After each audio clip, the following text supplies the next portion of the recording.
গাজীপুরের মহাসড়ক অবরোধ করে কৃষি ডিপ্লোমা শিক্ষার্থীদের ৮ দফা দাবি বাস্তবায়নের দাবিতে পর্ব সমাপনী পরীক্ষা বর্জন করে কমপ্লিট শাটডাউন কর্মসূচি পালন করেছেন শিক্ষার্থীরা।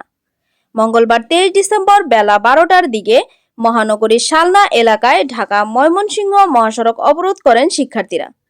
এ সময় মহাসড়কের উভয় পাশে দীর্ঘ যানজটের সৃষ্টি হয়। পরে দুপুর ১টার দিকে তারা মহাসড়ক ছেড়ে দিলে যান চলাচল শুরু হয়। শিক্ষার্থীরা তাদের ৮ দফা দাবি তুলে ধরে বলেন, ডিপ্লোমা কৃষিবিদদের সরকারি কৃষি বিশ্ববিদ্যালয়ে উচ্চশিক্ষার সুযোগ দিতে হবে।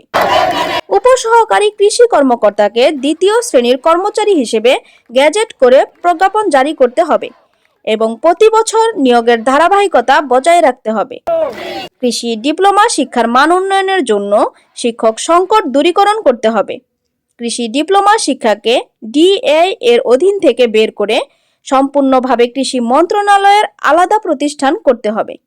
এছাড়া সব কৃষি গবেষণা প্রতিষ্ঠানে সহকারী বৈজ্ঞানিক কর্মকর্তা পদটি শুধু ডিপ্লোমা কৃষিবিদদের জন্য সংরক্ষিত করতে হবে।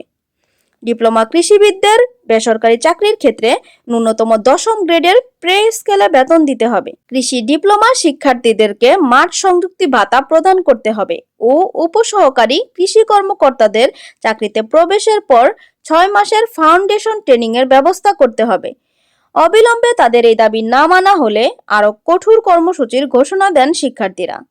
গাজীপুর মেট্রোপলিটন পুলিশের জিএমপি সদর থানার ভারপ্রাপ্ত কর্মকর্তা ওসি মোহাম্মদ আমিনুল ইসলাম বলেন, কৃষি ডিপ্লোমার শিক্ষার্থীরা তাদের বেশ কিছু দাবি নিয়ে মহাসড়ক অবরোধ করেছিল। পরে তাদের বুঝিয়ে মহাসড়ক থেকে সরিয়ে দিলে বেলা ১টার দিকে যান চলাচল স্বাভাবিক হয়।